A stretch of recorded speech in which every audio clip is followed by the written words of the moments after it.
This weekend, NASCAR goes to the first of three road course races this season. So let's talk about it.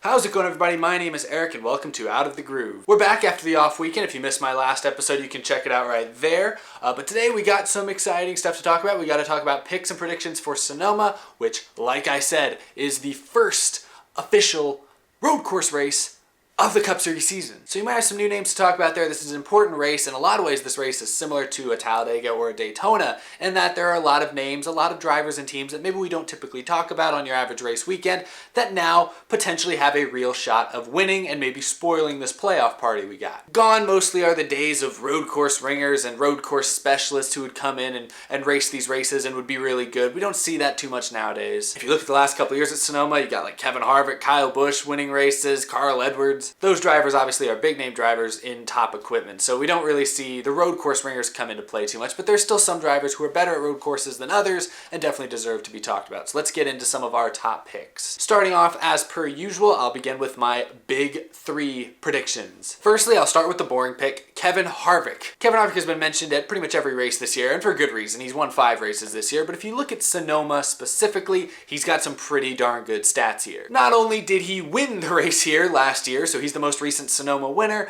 but he's also finished in the top 10 in 6 of his last 8 Sonoma races. So that's some consistency that's tough to match. Harvick driving that Stewart-Haas Racing Ford. Stewart-Haas has been really good this year. I think Harvick's definitely a solid pick, even this weekend at kind of an oddball track. My second of the big 3 contenders, I'm going to go with Kurt Busch. Kurt Busch won here in 2011. Now, I know that was a pretty long while ago, but he's had some pretty good stats since then as well. I talked about how Harvick has finished in the top 10 in 6 of the last 8 Sonoma races, while Kurt Busch has finished in the top 10 in 6 of the last 7 Sonoma races. So again, that consistency, those two have been the most consistent drivers in the garage area when it comes to this specific racetrack. And I think Kurt Busch, Stewart-Haas Racing's been really good this year. Boyer has a couple wins. Harvick's got a bunch of wins. Kurt Busch doesn't have a win yet, but he's been very consistent, especially when it comes to just, having good points days. He's secured himself in the point standings, even though he doesn't have a win.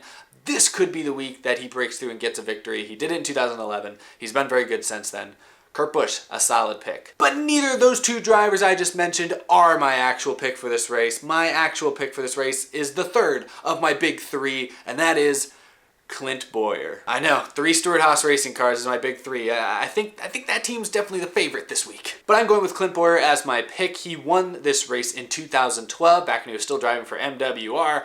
He's won the race at Michigan just a couple weeks ago. He already has 2 wins this season. This has been a major resurgence in what was kind of a dying career for Clint Bowyer. I mean, even last year, first year of Stewart-Haas Racing, hoped to be competitive again. He was better, but he didn't even make the playoffs last year. So you really felt like at that point his career this year was a make or break year for him. And so far he has made the most of it. And I expect that to continue at Sonoma. And you want to talk about consistency. I've mentioned how good Harvick and Kurt Busch have been at finishing in the top 10 here. Clint Bowyer has finished in the top 5 in 5 of the last 7 Sonoma races. Yikes, that's some dominance right there. And that factors in the fact that he's been on some not so great of race teams the last few years. So Clint Bowyer has had a great season so far. I think things could only get better for him. I know he's had an extra week to think about that win at Michigan, but I think he's going to come back as strong as ever, and I think Clint Bowyer has a chance to go back-to-back and win 2 in a row this weekend at Sonoma. So those are my big 3 predictions. Next up, y'all know the drill, going to my top underdog picks. I gotta say, I feel like Sonoma used to be the type of track where you could throw in a Juan Pablo Montoya, or maybe a Robbie Gordon, or perhaps a Marcos Ambrose. You could throw one of their names into a road course, and it would be a pretty easy underdog pick. But like I said at the top of the show, kind of gone are the days where road course ringers come out and really steal the show. I mean, at best, you might have a driver like Michael McDowell run 15th or 10th. That's really the best you can hope for. So making these underdog picks is very, very tough. But my first underdog pick, I gotta go with AJ Allmendinger. And I think AJ Allmendinger is probably the closest thing we have left to a road course specialist. We've seen him run really well at Watkins Glen in the past. He has never won at Sonoma, and if you actually look at his last few finishes at Sonoma, he's had some DNFs, had some rough finishes, but he's actually had competitive cars in most of those races. He only has one top 10 in the last 4 Sonoma races, but he's led laps in all of them. So he's had good cars, he just hasn't really been able to deliver and get the finish very often, but I think to this weekend, he's obviously got to be a guy that comes on our radar. He's had a decent season this year at times, like we remember the All-Star race, it was kind of a different type of race, and he was pretty fast in the Open, and even in the All-Star race, he was pretty good.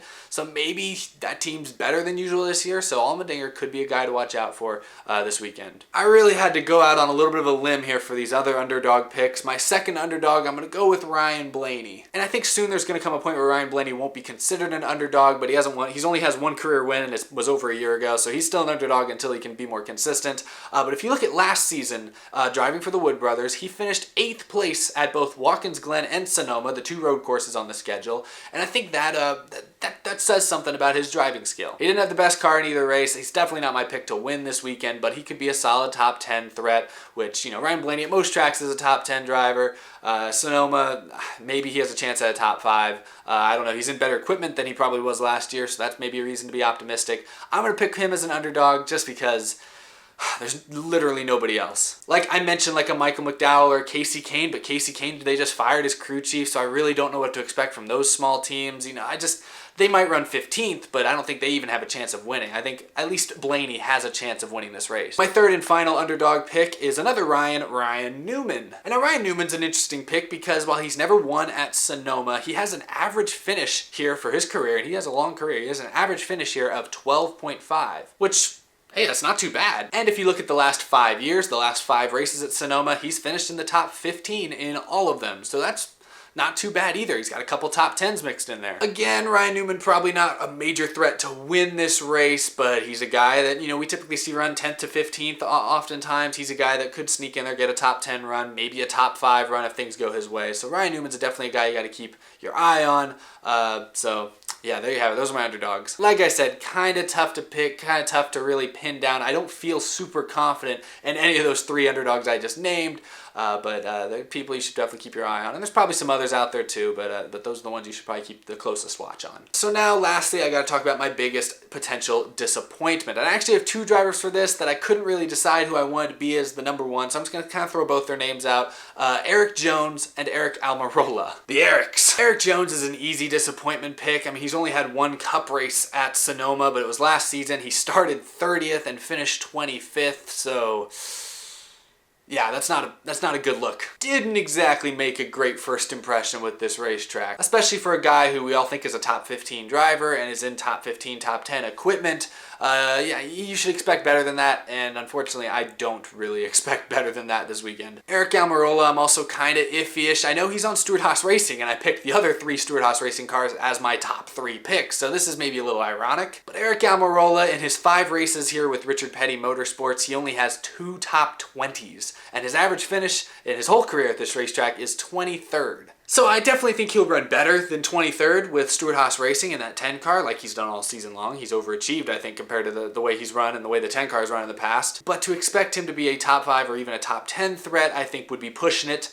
I expect him to maybe run around 15th. And compared to what we've seen from Almirola this year, that probably is a little bit of a disappointment. But I think I could go either way. Eric Jones, Eric Almirola. I think Eric Jones, I'll be shocked if he finishes top 20, to be 100% honest. Some people just road course racing, it's not their thing. But it'll be interesting to say the least. So there you have it. Those are my picks. I'm going with Clint Bowyer to win this race. I'm looking for him to win 2 races in a row for the first time in his career, and I think he's got a very, very, very good chance at doing it. Not to mention that 14 car. Remember in 2016, Tony Stewart won this race in that car, so they got a good driver and a good team wielding that thing this weekend. So I think Clint Bowyer is a very, very safe pick. But let me know what your picks are. You can tweet at me at Dex Racing. You can send me messages on Instagram. You can follow me on Instagram at Eric Estepp. Links to those are in the description. Thank you to our wonderful Patreon sponsors of this show. You too, for just $5 a month, can click the link down below, go to Patreon, and have your name featured up here and help me keep this show on the road. I really appreciate it. Thanks for all the support that you guys give me on a week-to-week basis. It means a ton. Yeah, I'll see you guys after the race this weekend. If you missed it, I had a NASCAR parody come out earlier this week. I'll put that link down below as well. But yeah, that's all I got. Thanks everyone for watching. Subscribe, all that jazz. I'll talk to you guys again after the road course this weekend. Should be a fun one. Have a good one, everybody.